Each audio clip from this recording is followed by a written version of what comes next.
So the Cowboys won on a 56-yard field goal yesterday, but some were surprised Dallas didn't try to get any closer before sending out the kicking team. Here's the latest. After the game, Mike McCarthy tried to explain what happened in the final 30 seconds, saying there was a miscommunication with someone in the desired personnel group coming off the field, and then he said the clock disappeared from the screen he was watching at SoFi Stadium, and then he said offensive coordinator Kellen Moore's view of the clock was obstructed by a cameraman. Shannon, how much of this are you buying? Skip, I ain't buying this $3 for $1. And he had 3 excuses, and I'm buying none of them even for $1, Skip. He didn't have one, he had 3.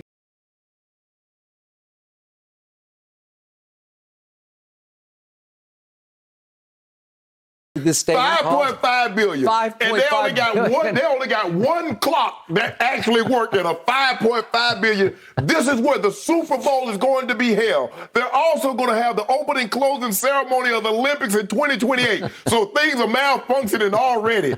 That is the reason why, Skip, they didn't have the Super Bowl there last year. Yep. Because the NFL said we want to make sure work out all the kinks. Mike McCarthy, your kicker bailed you out. You froze.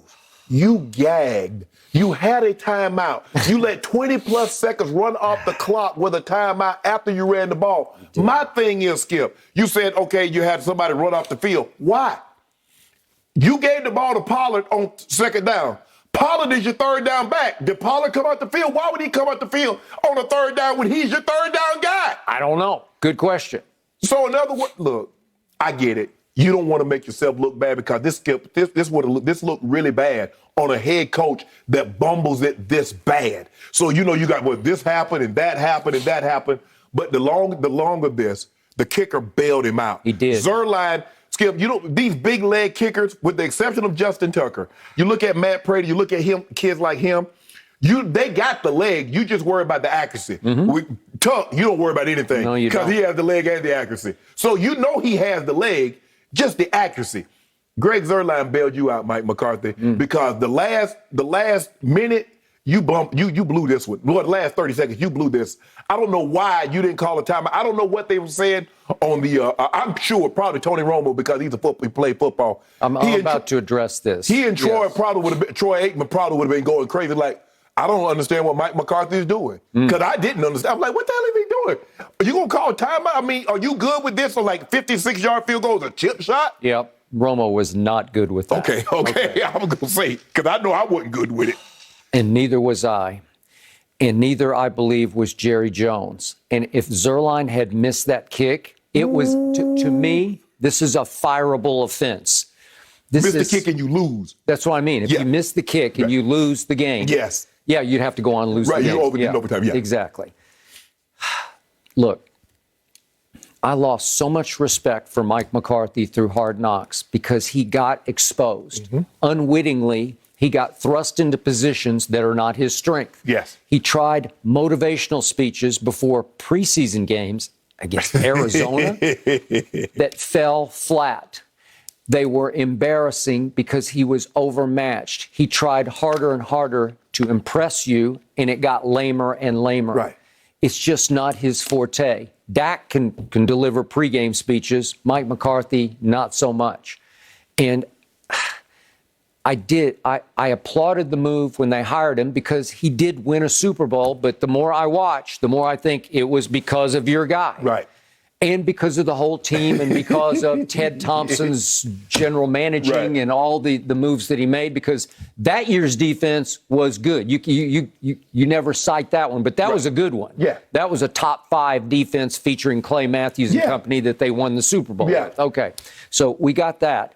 Mike McCarthy, in the circles that I'm connected to in the league, was known then as one of the top play callers in the league. Right. And a lot of people gave Mike credit for helping a young Aaron become Aaron Rodgers. Right. Well, he doesn't call the plays here, which is mind-blowing to me. Right. And not that I don't love Kellen Moore, because I do, but why would you hire this man? Because he's not a commanding officer type. Right. He doesn't have great charisma as a natural-born leader. So why would you put him in charge of a team unless you let him do what he does best, which is call plays. Right. And if you And that's hired, probably one of the things that he told Jerry. I called the plays. That guy won 2 MVPs, won a Super Bowl MVP. I was calling those plays. And if you had hired him and said he's going to be our play caller and we're going to let Kellen go, and Kellen goes somewhere and becomes a head coach, I would not have blinked over that because that's just part of the package. Right. He's done this at the highest level. You have to let him do it again. Okay? And the whole idea was Dak loves Kellen Moore. Yeah. They've grown up together in their two positions. And, okay, so I got it, but it puts Mike McCarthy in a precarious position because I'm not sure what he does. What's his strength? Well, it's not game management, clock well, management. He tried to get Buddy because, as you mentioned, Dak and Kellen Moore has a very unique relationship because they've been there. So Mike McCarthy's trying to get in on Buddy's sister with Dak. Talking about, oh, yeah, Dak.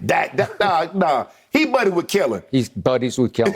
That's his guy. He believes in him and he lives by him. But I was Skip. Remember, I told you. I said if Mike McCarthy is coming in and he's known as a play caller, if they keep Kellen Moore, he has to call plays. Why else would he stay if he's just going to be standing there on the sideline doing what? Just have the title and name only. He could go somewhere and be a head coach. Okay. And when he turned up his Boise State, I think he turned them down to be the head coach. So I was like, oh, that's a no-brainer. He calling the plays. Okay, you got it. Okay, so he called the play to hand the ball to Tony Pollard. Right. And yet it's dicey to hand the ball off at that point because you want to save your timeout for the end of the game to set up your field goal. Right. And it's easier to throw it and hope you hit it and get you in chip shot range so that you can call your timeout. Right. But if you run it and he gets tackled quickly, which he did, now what are you going to do? Right. Where are you going to stop the clock? But Skip, that's what you should know. You should, in a situation like this, Skip, we got 2 plays called. This is what we're going to do. And Dak is supposed to explain to guys, look, if we get tackled, we're going to get up on the ball. The way you do it in a special team situation, Skip, you can get your offensive off the field and your field goal unit on the field in 18 seconds. Yep. That's the cutoff. Okay. We rehearse it over and over every single week, Skip. All right, field goal. Skip, half the offensive linemen are on the field goal unit, so they don't have to go anywhere. You're just bringing in the kicker, the holder, and 2 wings. Okay. Everybody, and probably the snapper. Okay. So everybody else is there. So it's 33 seconds left, and they hand it to Tony More Pollard. than enough time. More than enough time. And Mike McCarthy says, somebody came off the field who was not supposed to. You practiced the 2-minute offense like every practice ends with some 2-minute drill, right? Yep. Okay, so don't tell me that somebody messed up because it's just mind-boggling. You've been practicing this all camp long. It's hard to buy. Then it's hard to buy that the only clock he can see is somehow malfunctioning. It's on the fritz. And I love Dak's line after the game. He was like, well, I was just looking at the end zone clock. Well, you can just turn sideways and look at the end zone clock and it'll show you. So let me ask you a question. Why couldn't Mike McCarthy look at the end zone clock? That's when I saw that. I thought, Mike? Really? So it was working with the clock that Mike McCarthy was looking at wasn't working. Okay, and then to your point, Kellen Moore's vision is blocked by a cameraman, and he can't just kind of duck and look sideways. I'll look over here. I'll look over here. This is it. This is for the football game. You're going to be potentially 0-2. Yes. So now it's for all the marbles of the season because it's hard to come back from 0-2, as you know, and even make the playoffs. Right. And Dak is like, I just thought we were comfortable and we're good in field goal range, and that's just what they wanted to do. Dak's just out there with no rising blood pressure because he thinks, well, they must just be waiting to call the timeout until we get down to 5 seconds left. Dak Prescott is thinking like I'm thinking, and I'm saying to myself, are they okay with a 56-yard field goal? They're not going to try to get any closer. They got a timeout. It's 33 seconds. So you're not going to get back up to the line of scrimmage and run another play and try to get closer. So you cool with this? Dak just laid it out. Yep. And Skip, first of all, running off the field, it didn't look like Tony Pollard ran off the field to me. Again, that goes to coaching. So what are you coaching? That's coaching. I agree. I don't know. Okay. Mm-hmm. And finally, the clock is ticking down, and Mike McCarthy says he's having to hear from upstairs in the coach's booth, they're counting him down. So he's hearing in his headset, hoping that he can stay with their count to call the timeout before it runs out. And it felt like for a second he had lost. No, he's going to let it run out because he had lost complete control. And the body language on the sideline, to me at that moment, looked like complete chaos. Yes. It looked like nobody knew what was happening. Skip, it looked like he froze. Yes. It was a situation where he just froze. Because as Dak explained, he's looking at the play clock in the end zone. Somehow Mike McCarthy standing on the sideline, and he couldn't see the play clock. I guess it went out for everybody except it had gone out for him, but everybody else could see the play clock. Okay. So now it felt like McCarthy just panicked and turned to the nearest referee and said, timeout. Right. Because if you don't, you're going to lose the game. Oh, hold on, first of all, Skip, if you let that time run off the clock and you don't even get a field goal tipped off, Jerry Jones firing you. You're going to be fired before you get out of the stadium. Yeah. I would agree. Okay, now quick commentary just from me because you don't listen to the sound. Okay. But my man Tony Romo is obviously doing the color commentary. Okay.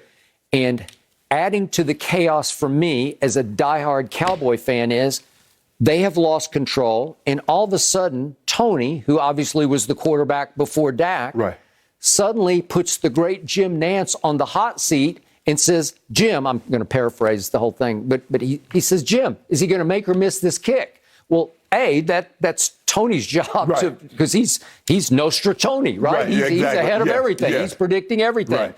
And Jim says, well, he says, I feel like he could make. No, Jim, you got to make a